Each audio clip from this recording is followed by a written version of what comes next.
125 pour un tableau de 10 pouces par 12.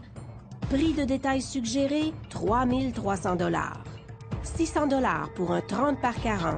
Prix de vente suggéré, 11 900 1 500 pour un 60 par 60. Prix de vente suggéré par Pierre-Antoine Tremblay, 32 900 En plus, le contrat implique qu'Armand Tatossian doit offrir toutes ses toiles à Pierre-Antoine Tremblay pendant 10 ans au même prix. Ça ne changeait pas. Alors, le marché peut changer, les tableaux, la valeur augmenter, mais le prix qu'il payait mon frère ne changeait pas.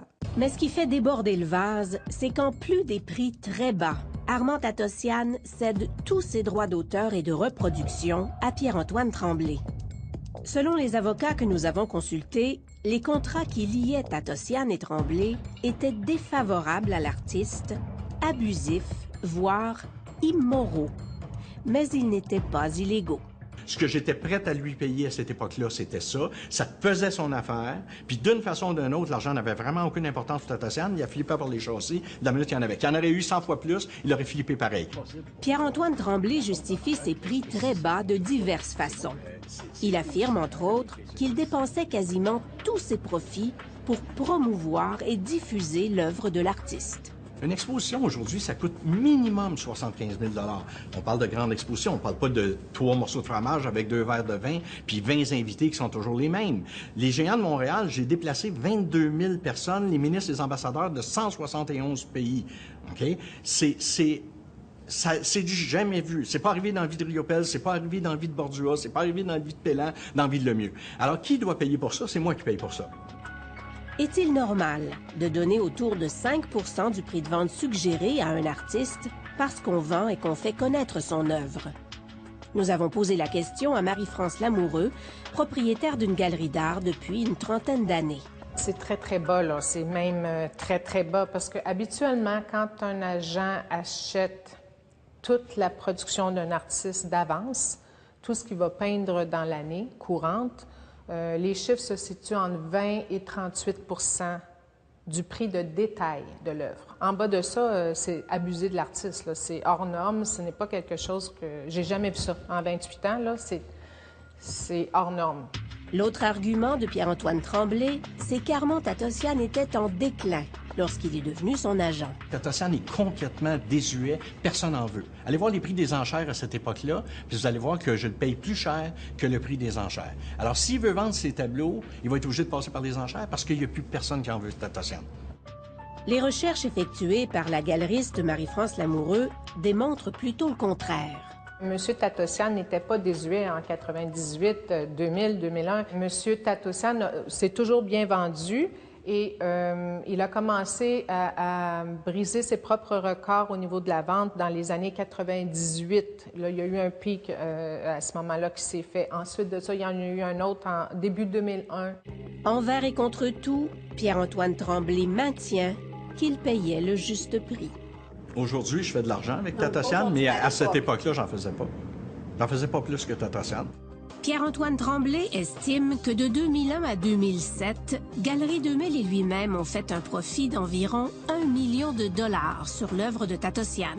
Selon notre évaluation, malgré des dépenses de promotion importantes, le profit aurait plutôt été d'au minimum 6 millions de $.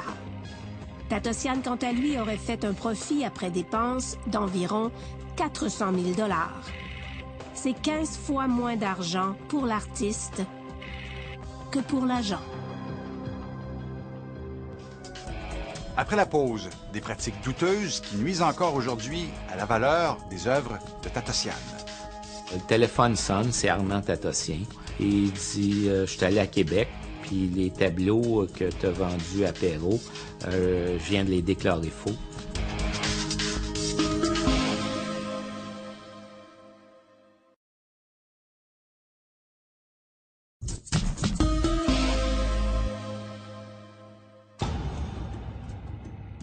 Dans le milieu des arts visuels montréalais, quasiment tout le monde connaît Pierre-Antoine Tremblay.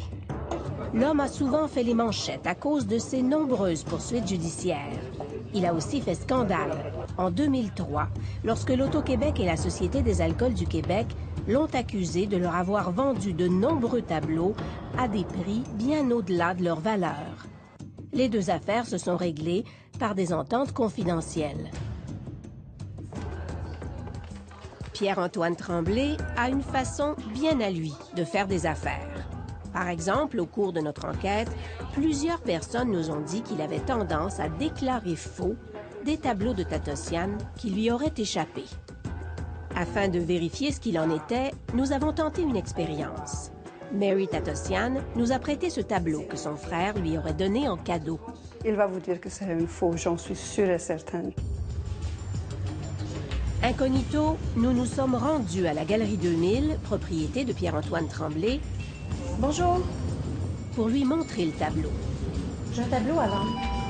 La réaction a été instantanée. Ce tableau-là n'est pas un original de Tatossian, ni par la facture qui est faite, puis ni le sujet, parce que les tons sur tons, c'est 45 œuvres, puis ils sont toutes cataloguées. C'est pas un tableau de Tatossian que vous avez là. Des histoires de vrais tableaux déclarés faux, nous en avons entendu plusieurs. Entre autres, celle du marchand d'art Claude Courcy. C'était tous les vendredis, je passais une partie de la journée avec lui. Il y avait autour 6, 7, 8 tableaux à m'offrir. Au début des années 2000, Armand Tatossian a vendu de nombreux tableaux à Claude Courcy en cachette de Pierre-Antoine Tremblay. Claude Courcy jure qu'il ne savait pas que Tatossian avait signé un contrat d'exclusivité. Je l'ai appris en 2004 quand j'ai reçu une mise en demeure. Une mise en demeure de Pierre-Antoine Tremblay qui indique qu'il est strictement interdit d'acheter directement toute œuvre d'Armand Tatossian. J'ai arrêté complètement d'en acheter, sauf que j'en avais beaucoup en réserve. Claude Courcy décide de liquider sa collection. Il vend une dizaine de Tatossian à la Galerie d'art Perrault de Québec.